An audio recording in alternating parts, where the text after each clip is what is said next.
What's up, YouTube? Back here again. We're going to go do a little quick review of a new tank that I got. Alright, I was pretty excited to get this guy. As soon as I heard about it, I was definitely excited to get it. I like the V1. If you see my review, it's one of my favorite tanks that I used for quite some time. Still use them. I still have a couple of them wicked up and running. But here is the V2. Goblin Mini V2 by UD. Or Ude, however you want to say it.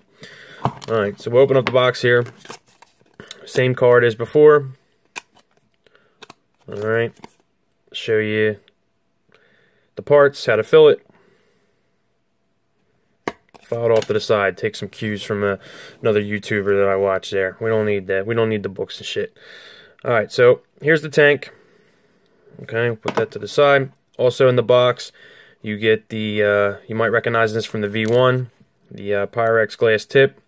You can see it's in the box. We don't need it. We'll get to that. Now, you also get another spare tank.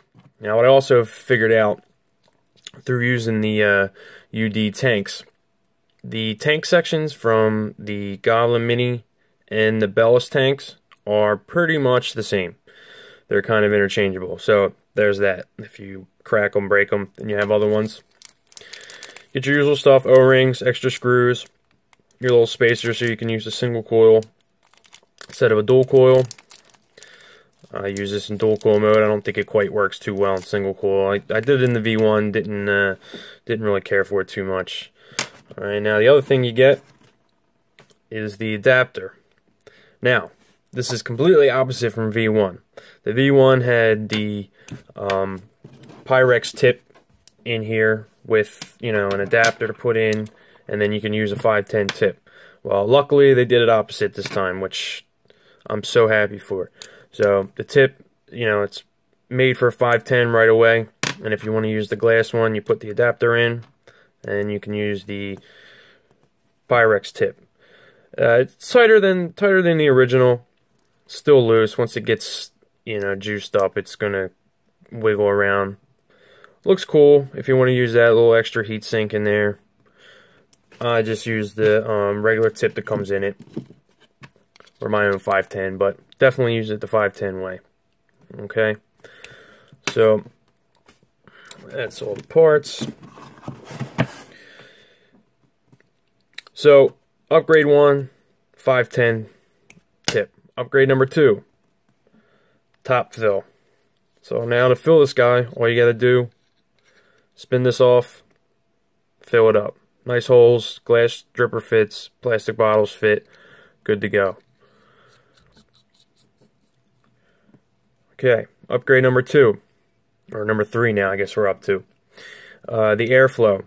They actually shrunk down the airflow holes a little bit, which, you know, made it a little smoother, I think. I run this one pretty much wide open. It's perfect for me. Maybe close down a little bit. And they also added in an extra little tab to control it with. Alright.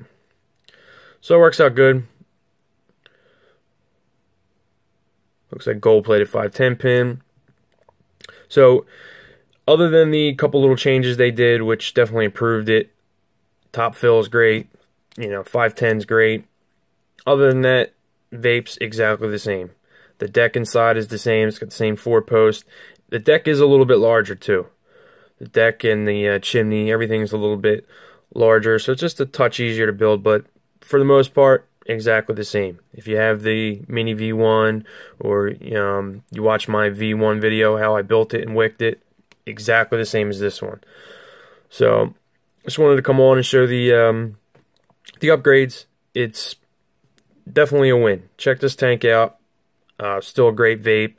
You know, it's only 3 mils, but with the top fill, fills easy. And that's pretty much it. Check it out. See you on the next one.